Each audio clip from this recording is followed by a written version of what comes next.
प्रस्ताव करती है कि वह वित्त रहित डिग्री कॉलेज, इंटर कॉलेज, माध्यमिक विद्यालय के शिक्षकों को अनुदान के स्थान पर वेतनमान का भुगतान करे। सभापति महोदय, इस राज्य में सब नया नया हुआ। 4000, 5000 पर शिक्षक अपॉइंट हुए, आज 50,000 मिल रहा है। सरकार को इसके लिए हम लोग धन्यवाद भी देते हैं।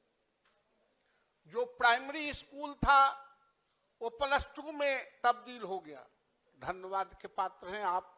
गांव गरीब के बच्चों को आप पढ़ाना चाहते हैं, उन्नत बनाना चाहते हैं, आपका पैनी नजर है, इसके लिए भी आपको धन्यवाद देते हैं।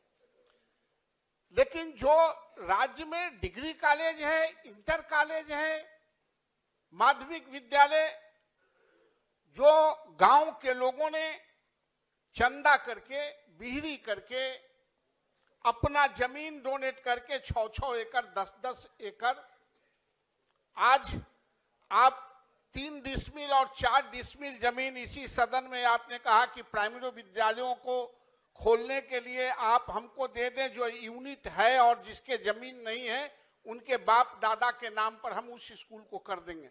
लेकिन आपको 3 डिसमिल और 5 डिसमिल भी जमीन कोई बिहार में नहीं दे सका और लगभग 7,500 यूनिट को आपने समाप्त किया जमीन नहीं रहने के कारण। लेकिन इन महाविद्यालयों और विद्यालयों में बड़े पैमाने पर जो एस्टेब्लिश्ड हैं, जो राज्य के शिक्षा को संचालित किया है। और एक बात और महोदय, आप तो शिक्षक हैं, आप जानते भी हैं, इस राज्य में जितने महाविद्यालय हैं, जितने भी विद्यालय हैं जिसको राजकीयकृत विद्यालय के नाम से जानते हैं, वो सब गांव के लोगों ने खोला था। सरकार ने उसे अधिग्रहण किया। आप जितने डिग्री कॉलेज हैं, किसी डिग्री कॉलेज को सरकार ने 1-2 खोला है। गर्दनीबाग गर्ल्स कॉलेज जो है वो सरकारी है, और बकिया लगभग गांव के लोगों ने खोला है। मेरा आग्रह है महोदय कि आप आखिर इसको क्यों इग्नोर कर रहे हैं, इन डिग्री कॉलेजों को, माध्यमिक विद्यालयों को। राज्य को विद्यालय और महाविद्यालय चाहिए। आज भी बच्चे जितने पास हो रहे हैं उतने नामांकन नहीं हो पाते हैं। आए दिन सीजन में हम लोग सवाल इस सदन में उठाते हैं। मैं राज्य सरकार से चाहता हूं महोदय कि आप जो अनुदान देते हैं first class, second class, third class बच्चों के पास कराने की डिग्री पर, आप उस पैसे को जोड़ लें और जो इंटरनल रिसोर्सेज है कॉलेजों के, स्कूलों को, आप उसको जोड़ लें।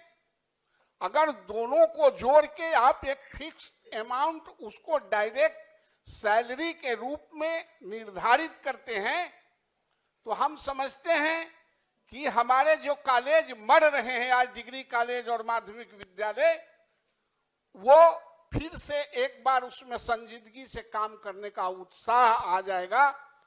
और आप कमेटी बना ले, आप असेसमेंट कर ले। हम लोग तो गवर्निंग बॉडी में जहां कहीं रहते हैं, एक एक कॉलेज में हम लोग तनख्वाह देते हैं 20,000, 25,000, 15,000, ये उनके पैसे हैं। आप उन पैसों को, करोड़ों में जो इंटरनल रिसोर्सेस है उसको, और आप जो अनुदान देते हैं उसको आप जोड़ लें। और कॉलेज में अब स्ट्रेंथ नहीं रहा है महोदय, कॉलेज में लगभग लोग रिटायर कर गए हैं। स्कूल में जितना यूनिट है उतना ही यूनिट अब डिग्री कॉलेजों में बच गए हैं।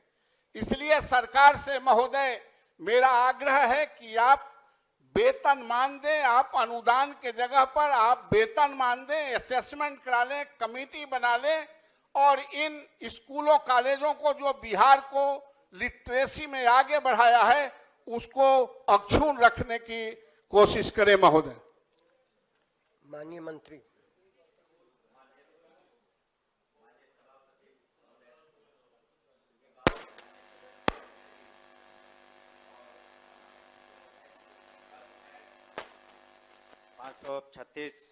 द्वारा वित्त रहित शिक्षा नीति को समाप्त करते हुए स्थापना, जो अनुभूति और स्वीकृति प्राप्त माध्यमिक विद्यालय, इंटर महाविद्यालय, उच्च माध्यमिक विद्यालय को अनुदान देने के लिए नीति का निर्धारण किया गया।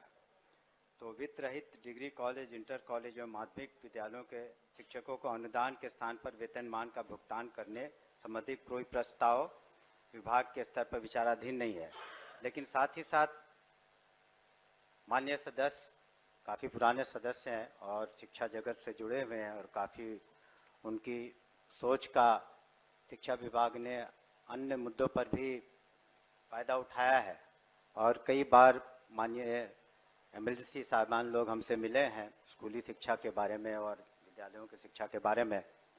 लेकिन शिक्षक की महत्ता को देखते हुए यह भी उन्हें सभी को स्वीकार करना पड़ेगा कि जहां हमारा बजट कभी 2005 के अंतर्गत करीब 25 पूरे एनुअल बजट हुआ करता था स्टेट का 25,000 करोड़, आज के दिन में हम लोग 63,000 करोड़ से ज़्यादा रुपया खर्च कर रहे हैं शिक्षा विभाग पर।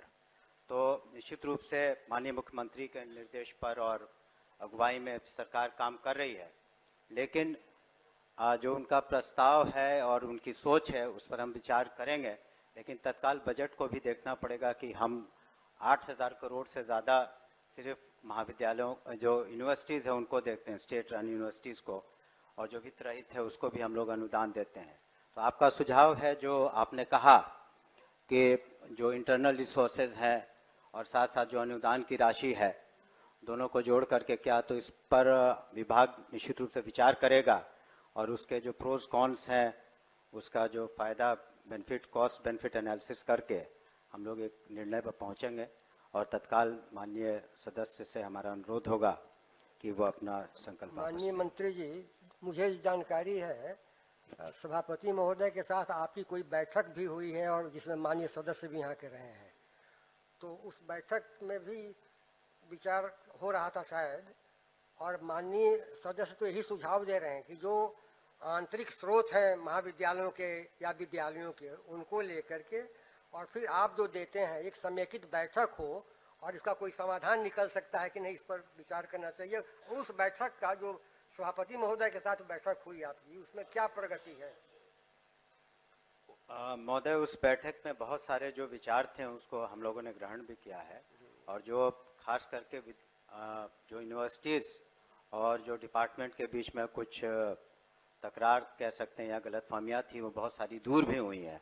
और इसी कारण से आप देखेंगे कि टीचर्स के लेवल पर या यूनिवर्सिटी के लेवल पर किसी तरह का कोई अभी एजिटेशनल मोड में कोई नहीं है। तो हम लोगों ने जब तक सरकार इस नतीजे पर पहुँचे तो उसके पहले अन्य कई बिंदुओं पर हम लोग कार्रवाई की है। लेकिन जहाँ तक इस बिंदु का प्रश्न है, इसको तत्काल इस सत्र में इसमें हम लोग विचार जरूर करेंगे, लेकिन तत्काल इसको लागू करना संभव नहीं है।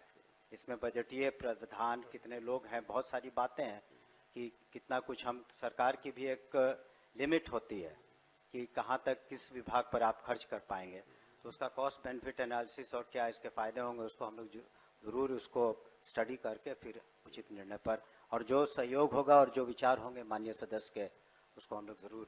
माननीय नौल बाबू, माननीय मंत्री जी ने बहुत सकारात्मक रुख दिखाया इस पर। महोदय, मैं आपको भी थैंक्स देता हूं, माननीय मंत्री को भी मैं थैंक्स देता हूं कि आपका विचार शिक्षा के क्षेत्र में गांव गरीब के बच्चों को पढ़ाने के लिए पॉजिटिव है।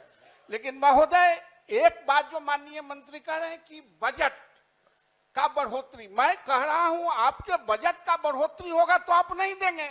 आप पहले इसको एनालिसिस करने के लिए आप उच्च स्तरीय एक कमेटी बना लें कि आप जितना आज आप दे रहे हैं अनुदान के माध्यम से और जितना उसके इंटरनल रिसोर्सेस है, ये दोनों को अगर मिला दें, उसके बाद अगर नहीं होगा तब आपको अधिक अमाउंट की जरूरत होगी, अधिक पैसे की जरूरत होगी। इसलिए माननीय मंत्री ने कहा कि हम इस पर विचार करेंगे और इसी सत्र में करेंगे।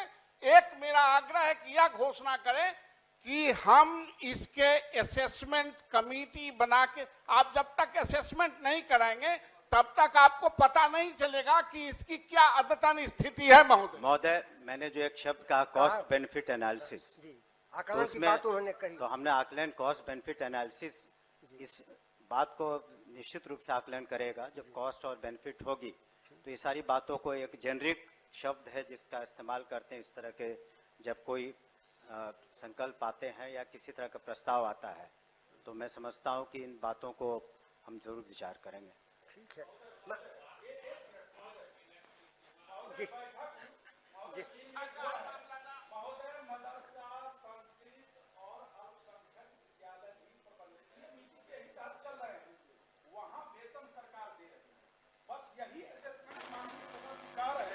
नहीं, तो आकलन की बात तो माननीय मंत्री जी ने भी कही है कि दोनों स्रोत